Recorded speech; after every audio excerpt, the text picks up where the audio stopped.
चल पहले सरसे कटाओ, पहले बताओ हमारी का कुछ करी तूने करबू तो एक खरिया गुजले भी दे आए हमसे ना होई जो करब हम अब खेते में ना जाबे। आज तोर भैया ये तोर भैया से हम ये कहबे कि हम खेते में जाइब ना और जाए हुए कुल कार्य करे दिन हम कुल कह देव, खाली हमें पढ़े दे बस।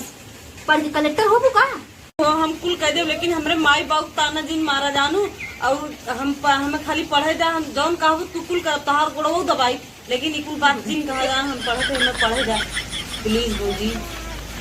पढ़ाई दे पढ़ लिख के वहाँ का बोल जाता है जज कलेक्टर बनबू अच्छे अच्छे देखा गवा तो हर बाकी बात है। जहाँ कौनो रिश्ता देख के बियाह कर दे जो अपने घर वहीं पढ़ वहीं लिख वहीं का बोल जाता है चाहे बन कलेक्टर बन चाहे पुलिस बन चाहे दरोगा बन हमसे कौनो मतलब ना रही। लेकिन जब तक हमारे घर में बात तब तक पूरा काम करे के पड़ी।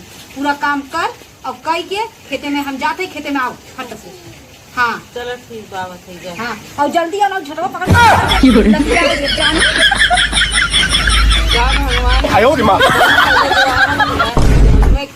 अपन आशीर्वाद दे बस और हमें कुछ न चाहिए। हमें हमरे भौजी से हमार कौनो दुश्मनी ना बहन, हमार महतारी समान है, चाहे जैसे हमें जियावत